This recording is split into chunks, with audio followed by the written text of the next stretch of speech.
Coming up on 2020 on ID. 911. I think I need an ambulance. A beloved son crushed to death. The truck fell on my stepson. Oh, my God. But years earlier, another mysterious death. Was it a family curse, or was there a cold-blooded killer at the dinner table? To think that you can drop a 5,000-pound vehicle on your child and watch him die?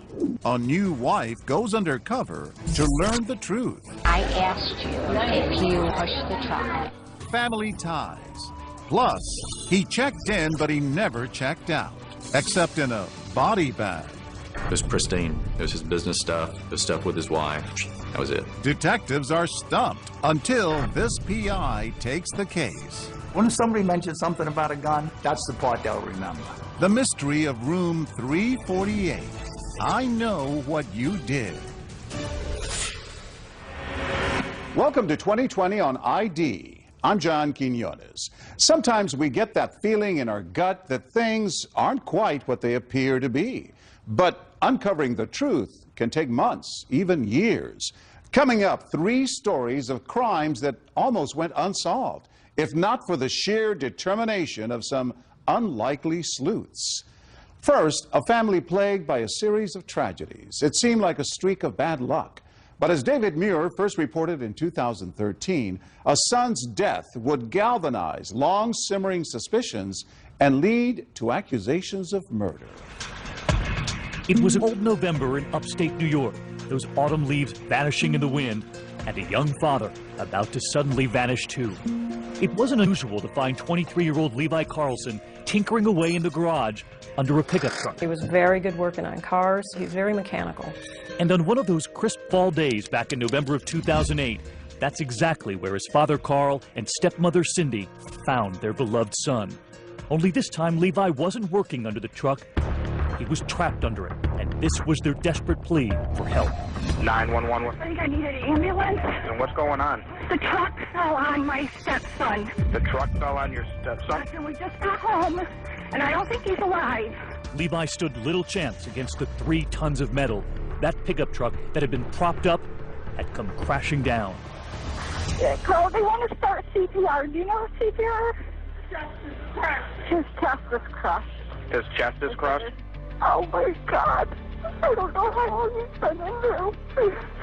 We've been gone since noon. Okay. Oh my God. You can hear the cries on the 911 tape. An unthinkable tragedy for 2 parents who just found their son. Police responding to the scene. Seneca County Sheriff Lieutenant John Clear. It was right inside this barn here? Yes. At first, it didn't appear to be anything out of the ordinary. No, it appeared to be an accident. Horrible accident. Yeah, very tragic. The parents were upset. Oh yeah, absolutely out of their minds. So many twists and turns long after that 911 call, years after that horrific accident first hit the local paper in Seneca County. The gateway to the sparkling Finger Lakes of upstate New York. In fact, down this rambling country road in the Carlson home is Seneca Falls, long thought to be the setting that inspired the 1946 American classic, It's a Wonderful Life. Hello, Bedford Falls! But piece by piece, it would soon become clear that this had not been a wonderful life for that young man found in the garage. 4 years after what seemed to be an accident, a bombshell call to police. A call on the tip line from a member of Levi's own family, telling that investigator, follow the insurance money. So you were the one who answered the call? Yes. And this investigator was on his way back to that family farm. Do you remember the call to this day? Oh yeah. The lieutenant telling us the clues were immediate. Red flag number 1. They discover a brand new insurance policy for Levi taken out just 17 days before he died. There was this large insurance policy that was collected on over $700,000 that was taken out only 17 days before the death. For the young man in the garage. Is that typical that someone that young would have an insurance policy? It seems unusual that a young man in early 20s would have that large. And then red flag number 2. But who was the beneficiary? His father, Carl. Why would you name your father the beneficiary when you have your own children? I think we were asking that same question, David. And they were soon asking something else. Just listen to red flag number 3. You discovered a note written by Levi? Yes. That Levi had left. Saying what? His father was going to sole executor his estate and control, basically disperse the money to his kids, and that he did not want to be resuscitated. When was the letter notarized? The day of death. The very same morning. And while investigators now believed the evidence was damning, Carl Carlson planned his own son's death, the whole town tried to wrap their heads around the sinister plot. A plot Levi's sister suspected from the very start. My father is a sociopath. The only one that matters to him is him. Well, we were just pawns in his game. Aaron's brother's death, she insists, was cold-blooded murder. He didn't die instantaneously. He had time to sit there and understand what was happening to him. And that the killer, she long suspected, inside their own home, their father. For years, Aaron says they grew up in fear of their father. And unlike his sisters, Levi stayed in that small town where they were raised. He had 2 young daughters of his own. But he was still under the thumb of a father who Aaron says he was desperate to please. He was basically an indentured servant to my parents, and they were, I don't know, they were controlling everything. He wanted more than anything to just have a close relationship with our father. He was really striving for that. But she is convinced that as her brother tried to build that relationship, her father was crafting something else, the plan to kill his son. You know, to think that as a parent, you can drop a 5,000-pound vehicle on your child and watch him die, it's absolutely unimaginable. Especially as a parent myself, I just can't even begin to imagine. We head to the local scrapyard where Levi's pickup truck was skinned after that accident. The truck destroyed long ago. No one knows exactly how that pickup was jacked up, but Joshua Trout, who knows the family, also knows the weight of one of those trucks. I mean, would you go on pickup truck? I would never go under a truck. I don't like going under trucks when there's all 4 tires on the ground. Investigators do believe there was a railroad jack that day holding the pickup truck up, but they're unsure if there was anything else. What they do know is that truck came crashing down. You wouldn't stand a chance. You're gone. I mean, you're gone. And just when investigators begin asking how a father could do this, the evidence of a pattern, they say, begins to mount. That Carl Carlson had cashed in on insurance claims before. August 1986, a car fire. The cause, electrical. The insurance payout, $10,000. November 2002, a barn fire that killed 3 prized horses. The cause, also electrical. The insurance payout, $115,000. But investigators were also learning the biggest bombshell. What happened to Carl Carlson's first wife, Levi's mother? After all of the evidence you found right on this property, what then to make of what happened to his first wife? Suspicion. When we come back, another insurance policy, another horrific tale, almost impossible to believe. Carl Carlson's second wife feared she was next, and what she was willing to do to trap her own husband. So you send her in through the parking lot? Yes. And just she has a wire on where? Underneath her clothing. What she got on tape when we come back.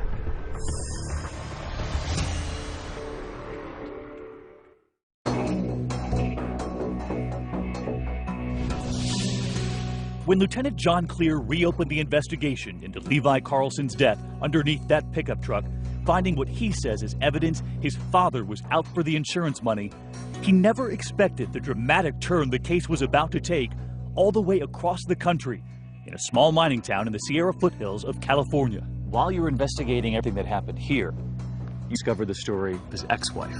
Yes. Could you believe it? It certainly raised a lot of concerns.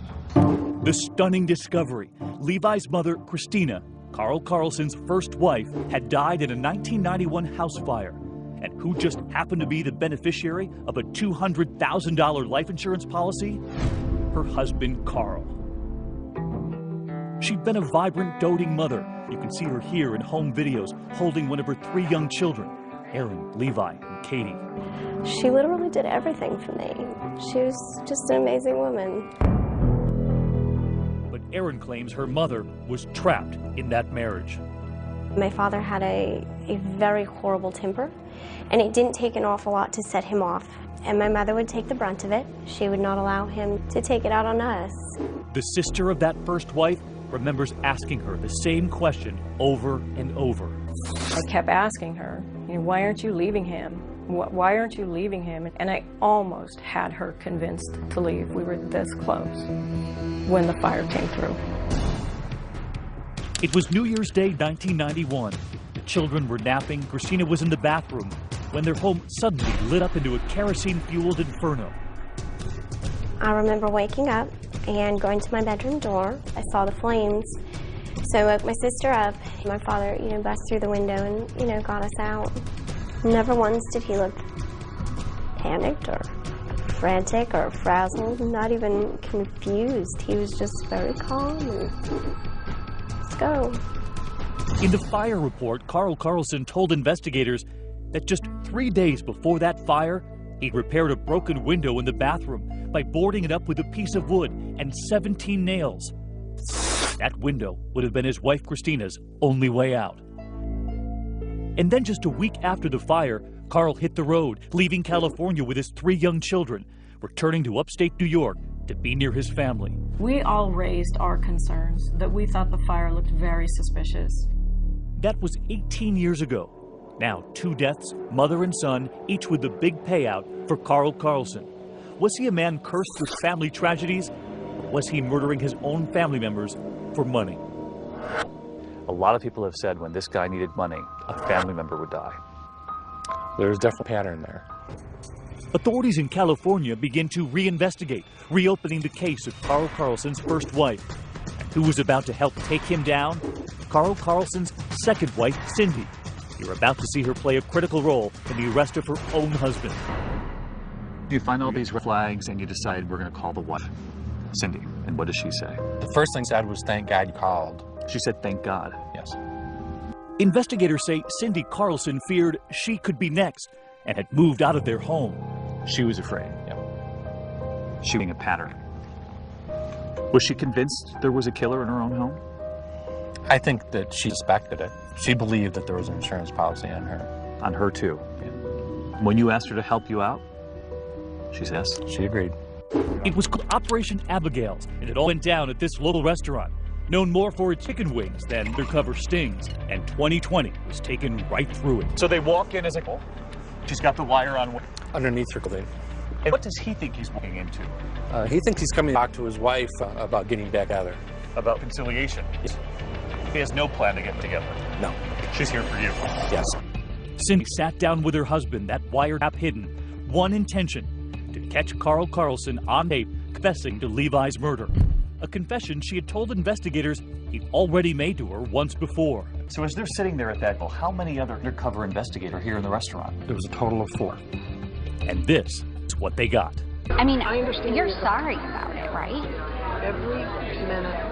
Okay, Carl, and I asked you if you pushed the truck, and you said yes. No, I didn't push the truck. I said I had nothing to do, but I said I took advantage of the situation once it happened. And that is exactly what I said. Carl, you told me that you didn't set it up that way, but when you were in there, you saw the opportunity. No, after it had happened, then I panicked and saw the opportunity to where, like what you wrote. That's exactly what I said. One of the most significant remarks was that he took advantage of opportunity. Opportunity. Very strange word for a father to use about a son's death. I would find it very unusual that a parent would refer to the death of their child an opportunity. Carl Carlson agrees to meet his wife again, but Cindy and that team of investigators have other plans. So you're all set? I'm all set, okay. So he thinks he's coming to meet her again? Yeah. But you're waiting for him to time? Yes. And you haul him in first in? Yes. How many hours? About 9.5. Almost 4 years to the day after Levi Carlson was crushed to death, Carl Carlson now sitting inside this interrogation room across from investigators. What killed him? The truck. How'd the truck kill him? It landed on him. And I had nothing to do with the truck landing on him. Nothing. Absolutely nothing. You haul him in, and you begin asking questions. How many different stories do you have? 3. Version 1, Carlson says he and his wife come home from a funeral and a dinner afterward to find Levi dead under the truck. But soon, version 2, he was now saying that he and his wife were preparing to leave for that funeral when he discovered his son in the garage, pinned under the truck. The truck had fallen over. And I found him dead. And so this was around noon. Around noon or just before noon, you found him. You went out there and the truck was rolled over on him. Yeah. And I panicked. I don't know. So you panicked in what regard? Just, I left. So now, you saw him. Did you run over and call medical help? Call 911 to get help? No, I didn't do anything. I froze. Now, was there a phone in the garage or No. a cell phone? No. Or you run back to the house and call 911? No, I went to the funeral. So he saw his son trapped and dead on truck, still left for the funeral? Yes.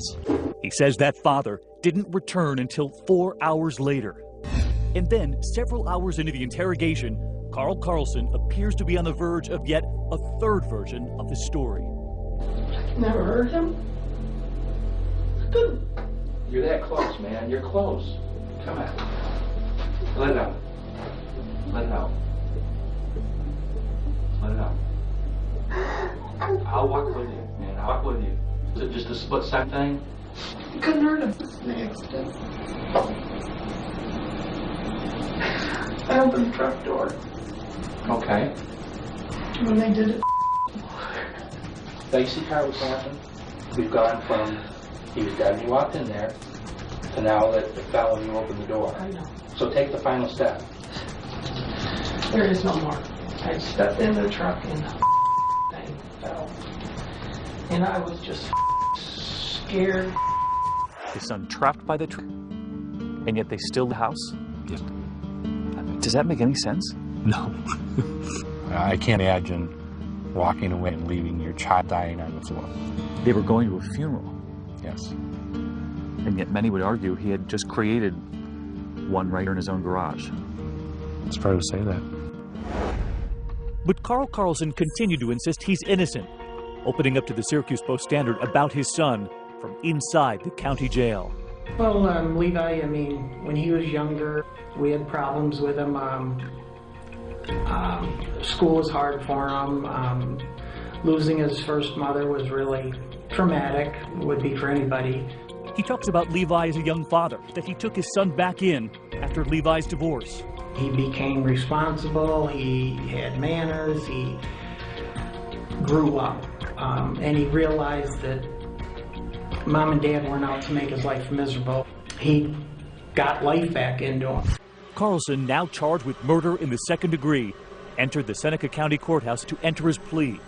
And in a shocking moment of truth, he pleads guilty to killing his son Levi. Judge Dennis Bender sentencing Carlson to 15 years to life. Levi's sister Erin and her aunt Colette say they're relieved, but still hopeful investigators in California will charge Carl Carlson in the death of his first wife, too. I believe Carl killed my sister and he killed my nephew, and it's all linked to money.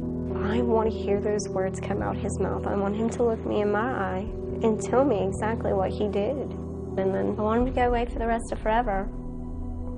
In 2014, 23 years after the death of his first wife, Christina, the state of California charged Carl Carlson with her murder. Meanwhile, as of 2015, Carlson is appealing his conviction in New York State. He and Cindy are now divorced. When we return, a suspicious death in a hotel room. It was pristine. It was his business stuff.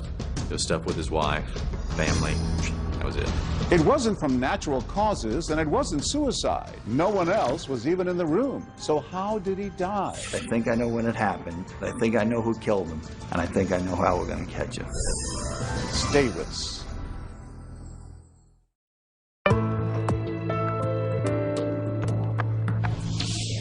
Now the story of a family man who checked into a hotel but never checked out.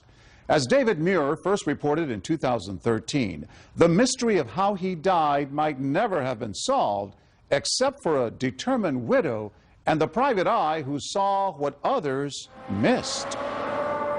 Drive along Interstate 10 long enough, and eventually you'll run into Beaumont, Texas.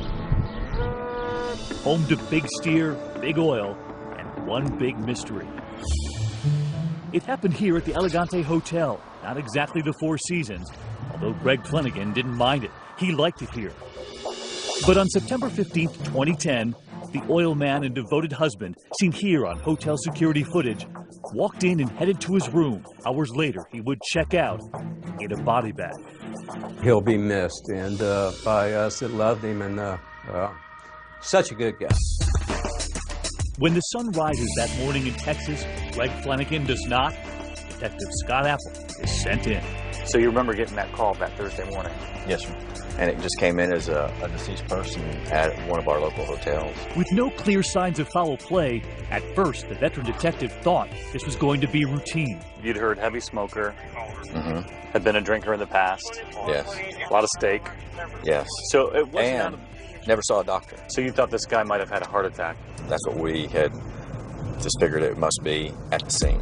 Detective Apple heads to room 348, and inside that door, 55-year-old man face down on the carpet. You open the door, right, and you see Greg Flanagan on the floor. Right there. Yes, sir. In fact, there's nothing to suggest this is a crime scene at all. Flanagan's cash is still in the room, candy and cigarettes on the bed, a soda on the table. At first glance, it looks like this must have been death from natural causes. This room was his home away from home. Right. Greg Flanagan had lived a good life. He had a great wife, success in the oil business, many friends, and few, if any, enemies. Give you not only a shirt off his back, but the shoes off his feet. Friend Miles Martin met Greg in the 4th grade in Louisiana, and those boys from the bayou maintained a friendship ever since. I thought, well, those damn cigarettes, they finally, they snuck up on him. Inside room 348, Detective Apple says his initial investigation indicated that the victim had a regular, rather humdrum routine. Flanagan at home with his wife in Louisiana on the weekends, but during the week he would live out of a small suitcase here at the Elegante, doing pretty much the same thing every night. He'd set up, and that was his routine for the evenings. He had his phone to communicate with his wife or business. It seemed the traveling oil man had settled in for the evening. He just ordered Iron Man 2 on pay-per-view. He was a creature of habit, and that was his routine. But this Cajun cowboy had taken his last ride to Texas. All that was needed now was the medical examiner to list a cause of death. Everyone thought the case would be closed. So his body is taken away to the medical examiner. Right. And pending if he can just essentially confirm that it was a heart attack. Dr. Tommy Brown, a fast-talking Texan, was the medical examiner here. He was about to add a shocking twist to the case. Brown would find that Flanagan's body suffered severe internal damage, broken ribs, lacerations to the liver and scrotum, and a hole in his heart, all caused by blunt force trauma. But from what? And from whom? Nothing had happened to him at work. Nothing had fallen over on top of him in that room. There was no accident or anything happened to him on the way to the hotel. No accident. In fact, the medical examiner was now ruling this death a homicide, convinced that someone had killed him. Did you ever think the ruling would be homicide? No. Detective Apple is a trained sniper, and he was now taking aim at multiple theories. Could he have been seeing another woman? Or maybe there's a jealous husband, but that's not Greg. Detective Apple wants to know if anything odd happened at the Elegante Hotel that night. But aside from a circuit breaker needing repair in Flanagan's room at 7:30 p.m., it was business as usual. Apple questions the hotel guests in nearby rooms, but their answers offer little help. And who were they? They were some electricians out of Wisconsin down here working at one of our refineries. That's electrician Tim Steinmetz and his colleague Lance Mueller, entering the hotel with beer. They're later joined by fellow electrician Trent Pisano. You asked them, had they heard anything that night? They said, oh, we hardly ever saw him. We don't know. Flanagan's cell phone records show nothing but a dutiful husband. It was pristine. It was his business stuff. It was stuff with his wife, family. That was it. The detective works tirelessly, but all he has is a dead guy, a bunch of dead ends, and as the days drag into weeks, a very angry widow. She would vent and yell at me. I can take that. I understand that. With the investigation seemingly losing steam in Texas, a grieving and frustrated Susie Flanagan is desperate for answers. We need to know if anybody heard anything, saw anything, knows anything. Things were basically stalled, and until she took control over the situation at that point, and she hired her own investigator. And not just any investigator, but a former New York cop and federal agent now living in Florida. His name is Ken Brennan, a man with a passion for crime solving, motorcycles, fine cigars, yes, golf. So your phone rings. So my phone rings. Do you remember where you were? Yeah, I was on a golf course. Hello. And what did she say? That it's kind of getting to be a cold case going on the back burner, and she wanted to see if I could find out who killed her husband. The private eye is off to Beaumont, Texas to get a better feel for the case. First thing you want to do is meet with the lead detective on the case. Scott's one of those kind of guys. He's just a real cop's cop, and we hit it off really well the first night I met him. I'll start on the carpet. You can start in the back. This dynamic duo starting from scratch, reviewing the case file, going through the hotel room like housekeeping, even taking a closer look at the victim. Alcohol? No. Drugs? No. Pills? No. Nothing? Nothing. The only thing the guy did was smoke and eat candy bars. That was it. With more than $1,000 in cash still left in that hotel room, they rule out robbery. So instead, the investigators are now examining the security camera video, the broken circuit, some photographs, but none of them really feel like clues. There's simply no compelling theory. That is until Ken Brennan has a classic aha moment and then shared it with his partner, that detective, Stumped. I said, I think I know how this guy died. I said, I think I know when it happened. I said, I think I know who killed him. And I think I know how we're going to catch him. The private eye convinced he's got it. Have you figured it out yet?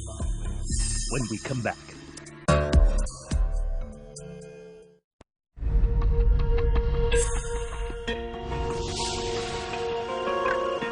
Every hotel has its rules. Here at the Elegante, they're actually written in stone. A Ten Commandments monument near the lobby reminds all, thou shalt not kill. But somebody broke that rule, and Greg Flanagan paid the price. You know, there should be more people in this world like Greg Flanagan. Unfortunately, he was stolen from his wife. Exactly. By the time private investigator Ken Brennan rolls into town, the body is cold, and the leads are even colder. Investigations are like a puzzle. A puzzle has many pieces, but each and every one of those pieces has to fit, and they have to fit perfectly. While the whodunit remains a mystery, the private investigator hones in on the when. This happened between 8:30 and 9 o'clock at night. He loved the room ice cold. His wife always said that, you know, he liked it like a meat locker. It was Flanagan himself who, while watching Iron Man 2 and making some popcorn in the microwave, tripped the circuit breaker. Part of the hotel goes dark. I said, when they came in to reset the circuit breaker, I'm sure they shut everything down to reset the circuit breaker, so they shut off the air conditioning. It had to have happened in that window right after the maintenance guys left. He was killed before he realized that the room got warm. Because he was so adamant about keeping the room freezing cold. Ice cold, exactly. And when detectives discovered that body, the room was broiling. No one had turned that air conditioner back on. Brennan theorized that perhaps the hotel blackout could have led to an argument between Flanagan and another guest who might have been ticked off. He must have had a confrontation. I said, we're going to find out that it was probably the two guys next door. Dead men tell no tales, but Brennan knows the living tell all sorts of stories. I know that if the guys next door had anything to do with this, they're not going to keep it to themselves. If they were involved at all, if they got in a confrontation, they're going to tell their other co-workers. Detective Apple goes to find all of the co-workers of those three electricians staying next door to Flanagan. Tim Steinmetz, Lance Mueller, and Trent Pisano. No one knows anything, except for a supervisor who says he does recall hearing some story about a gun going off. The details don't seem to match the Elegante killing, but Brennan perks up. Anytime anybody tells a story, when somebody mentions something about a gun, that's the part they'll remember. The gun. More than 8 months into the case, it's the first time anyone has ever mentioned anything about a gun. Detective Apple thought that was just crazy, but Ken Brennan said, no, we have to go check this out. They returned to the scene of the crime, room 348. And they saw this indentation in the wall. In fact, maintenance records show that the wall in Flanagan's room, room 348, had been repaired, but the indentation was noticeable, even in those crime scene photos. You noticed some patching on the wall. Yeah, so I said it's too big for a bullet hole, but let's see what it looks like on the other side. So now you're going into room 349. Correct.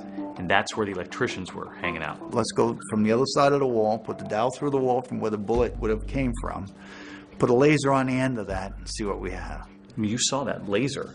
Right. Go through the wall. Right across the top of the bed, right at the head of his pillow where he'd been laying. Straight at the bed. Straight at the bed. Clear shot. clear shot. I said, Scott, this was shot. At that point, we know exactly what happened then. So I said, we got to get these guys. And you think someone must have fired a gun through that wall? Somebody discharged around through that wall. But has that private eye reached too far? Remember, the autopsy never mentioned anything about a gunshot wound, the medical examiner listing the cause of death as blunt force trauma. The medical examiner, Dr. Brown? Yes, sir. He's been doing it a long time. He's done some real good work. He's trusted. And what he says is the gospel. Respectfully, they now have to explain to the medical examiner they're rewriting his gospel. So you tell him your idea, and at first he's not buying it. He's not buying it at all. And he says, hey, he says, this guy was not shot. This guy was beaten to death. But Brennan keeps sliding the proof toward the medical examiner, all of the photos, making his case that all of that internal damage from the groin right up through the heart was caused not by a kick from someone, but from a bullet. I go, Doc, that's a bullet hole. Come on. And he just looked at me and goes, oh. But while the cause of death has suddenly changed, will these men now change their stories? Convinced that Greg Flanagan was killed by a bullet fired from the neighboring hotel room where those electricians from Wisconsin were staying, Detective Scott Apple and Private Eye Ken Brennan travel there for a new round of interviews. They meet up at a local police department with electrician Tim Steinmetz, who once again appears courteous and curious. So what happens, guys? You guys ever find out what... Time and time again, they ask him what he remembers. You didn't hear anything, you don't know anything that went on. Absolutely no idea. No idea. Steinmetz sticks to his original statement that he, Lance Mueller, and Trent Bassano did nothing out of the ordinary that night. No mention of any gunshots. And Steinmetz doesn't just tell that story, he swears to it in writing. I said, let's get a notary as well and have it notarized so it looks even that much more official. You swear everything in this statement is the truth, the whole truth, so help you God? Yes. But just when he thought he was off the hook, investigators pull him back in. It was their plan all along. Is that it? Hang on a second. It wasn't until you signed that statement. Now you got a problem. Okay. You don't think that we know the story, that we don't know what the hell went on here? Of course we know. What are you, a moron? We know. You just made a false police report, that's why. You want to go to jail for that? Tim, we know what happened. We know everything that happened down there. And I realize you're trying to be noble and protect a friend, but you're about to get your whole family in a bind, and it's not worth it. And after the guy started thinking about that, and he says, okay, I'll tell you the truth. Well, then tell us what happened. Steinmetz begins to reveal the pieces of the puzzle, explaining how the evening was fueled by alcohol. Steinmetz and fellow electrician Lance Mueller entering the hotel with that beer. They're later joined by electrician Trent Bassano. And the heavy drinking begins next door in room 349. It was an accident. It really was. It turns out Mueller has a handgun in his truck. And at some point, for some reason, Steinmetz says the third electrician, Trent Bassano, goes to fetch it. We were in a room, and Trent brought Lance's freaking gun up there.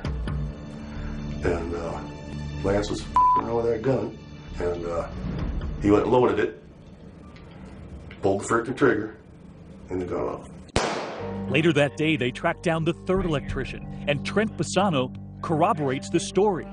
Listen as he explains how he nearly became the victim in this case, saying the bullet just missed him. And he goes, "Bam!" And I went, "Oh!" like this, son of a bitch. And I looked, and there was a hole, and it was smoking. It turns out that private eye was right. The bullet slicing through the wall in room 349 and heading directly for Flanagan, striking him in the groin area and shooting straight up into his heart, all while he was sitting there watching Iron Man 2. All of that internal damage caused by a single shot, that 9mm handgun. Afterward, Mueller quickly packing up the gun and returning it to his truck, exiting the hotel with a bag, then returning moments later without it. And never telling anyone, those electricians try to cover both their tracks and that bullet hole. And what was it they put in there? Toothpaste. They put toothpaste in the hole, thinking no one would ever notice. Exactly. No one went to check on Greg. No one alerted the front desk. Never bothered to knock, never bothered to put their ear to the door, heard any moaning or anything, nothing. The next day, even when they see a body carried out on a gurney from the room next door, they say nothing. This is not an accident, you know? This is a murder. Pulled that freaking trigger. I sat right there and watched him do it. The only man missing at Confession Central was the shooter himself. Watch as Apple and Brennan have Steinmetz call the gunman. Steinmetz urges Mueller to turn himself in. I said, they probably are going to come and get your ass. I don't know. But now that they know the truth and everything, you should probably try to make some kind of effort, you know. Listen in as Mueller realizes they've figured it out. He pleads no contest to a charge of manslaughter, a judge sentencing him to 10 years in prison. The others are not charged. I don't think he did the right thing. I don't think anybody did the right thing. Inside that courthouse, Susie Flanagan watching on, saying it all could have been avoided had they simply checked on her husband that night. Had he simply come forward, this would have been a completely different, quote, accident. She was disgusted with their behavior. She felt like they basically disregarded him as a human being. Susie did not want to go on camera trying to preserve that quiet life she and her husband once shared. But she did tell us of that private eye she hired. I would trust him with my life. What did Susie say to you? You know, she was determined that, you know, that there would be justice, that she would find out who killed the husband. And she was successfully able to do that. Next, the charming English boyfriend. Was he too good to be true? He was an international businessman, you see. With me, he was an international speed climber. A liar caught red-handed, and a group of women hell-bent on revenge. He needs to be stopped. Stay with us.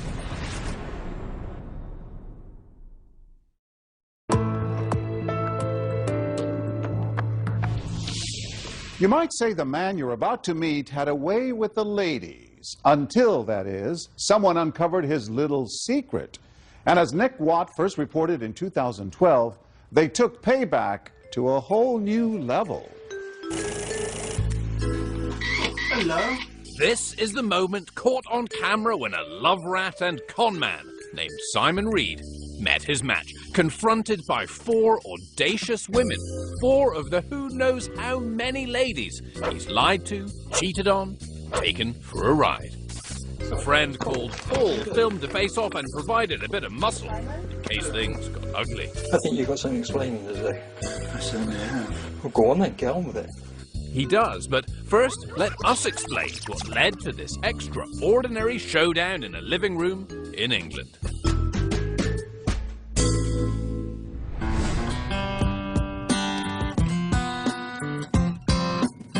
I first met Simon in June of 2008, because I'm kind of fond of Englishmen. I'm kind of an Anglophile. That's Andy, a massage therapist from Minnesota and the glue that binds our story together.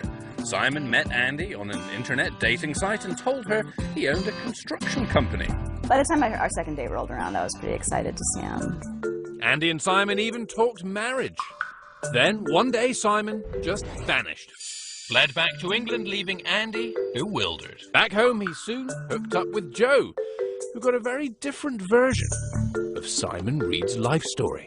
With me, he was an international speed climber, and he was setting up his own business. He borrowed nearly $30,000 from Joe for the alleged business and never paid her back. And what was he doing with the money you gave? Spending it on June. June, of course, was another girlfriend, part of the welcoming committee that night. A little further down the overlapping line of relationships, meet Nicola, who also met Simon online. The dates were quite erratic because he was an international businessman, you see. Oh, and he was an account manager. Simon Reed was whatever he thought a woman wanted him to be, a devastating Casanova in a chameleon's skin. We gathered our Simon Reed survivors together in New York for a chat about the dastardly man they have in common. One of his initial stories was that he'd had a huge stroke and he'd learnt to walk and talk again. They were all initially drawn to his beautiful teeth. Not a trait the English are famed for. Each would eventually find out those teeth are also false. He told me he had been in an explosion when he was in the Army and his teeth had knocked out. He told me they were veneers. He told me he lost them playing ice hockey. I spoke to his wife about the teeth and she said, yeah, that's a bit of a sore point with me. She said, I bought him those. Oh yes, did we mention Simon had a wife? She called Andy after Simon disappeared, and turns out they only live a few miles apart. Simon would tell his wife he was working on a construction site overnight and spend that night with Andy, and vice versa. Andy had heard enough. I decided to take matters into my own laptop. Andy wrote a searing posting about Simon on her blog. According to his wife, I ain't the first, she wrote. I am but one in a long parade of girlfriends he's had since they married 7 years ago. Joe and Nicola stumbled upon the blog while Googling Simon, trying to find out just how deep his lies went. And I nearly fell on the floor. So why did he do this? Joe discovered the truth when she saw a recurring number on his phone bill and dialed. It was Simon's dad's house. Simon had, of course, told Joe that his dad was dead. He said he's a pathological liar. Simon's own father said that? Yeah. I suppose I've been like this for years. Lying is just it's much easier than whatever the truth is for me. He needs to be stopped, and we all agreed. They decided to confront Simon, the love rat, with the help of Laura, Simon's latest paramour. So, 48 hours after Laura thought Simon was her soulmate that they would marry, she's staging a sting in her living room, inviting him round supposedly for a quiet night in. I'm sorry to everybody, I just... For somebody so eloquent with that you comes up with, you've got very little to say, haven't you? This confrontation, I mean, he sounds like he kind of just rolled over. He had to. We locked all the doors. But he never asked to leave.